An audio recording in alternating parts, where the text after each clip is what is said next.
Des sonorités de Jeff Bayard, des gestes du quotidien mis en scène, le thème, l'alimentation et ses dérives.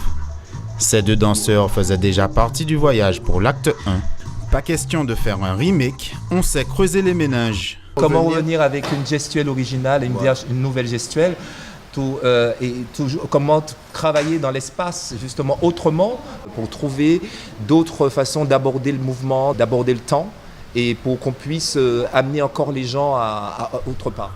Pour eux, c'est aussi l'occasion d'éveiller les consciences et de promouvoir les produits locaux. Il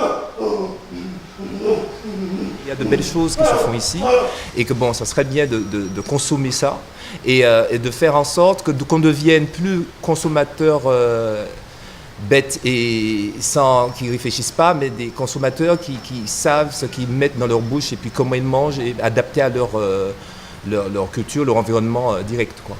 Un spectacle de 60 minutes pour un thème plus que jamais d'actualité. En Martinique, 20% de la population souffre de surpoids. Ça va pour flex, moi j'aime bien comme ça.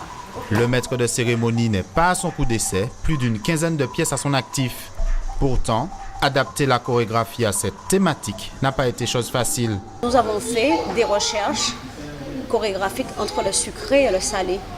Donc, quelle matière sucrée peut nous emmener à telle chose? Quelle matière salée peut nous emmener à autre chose? Le seul objet de convoitise est une glacière parce que c'est notre garde-manger moderne. Donc, c'est tous ces éléments-là qui sont développés. Quel rapport nous mettons? Comment nous nous mettons en rapport avec la glacière? Est-ce que nous sommes agressifs? Est-ce que nous sommes en position de séduction par rapport à la glacière? Non, voilà. Ici, l'artiste revient à la fonction première de son œuvre, dénoncer. Dénoncer la malbouffe, pour dénoncer le comportement de l'être humain vis-à-vis de la nourriture, pour dénoncer aussi ce mauvais rapport, cette addiction qu'on a surtout au sucre. 10 ans plus tard, je vois que rien n'a changé. Au contraire, il y a plus de snacks de malbouffe. Maintenant, la grande mode, c'est de surtaxer les sodas, de rajouter des taxes au lieu de baisser le taux du sucre.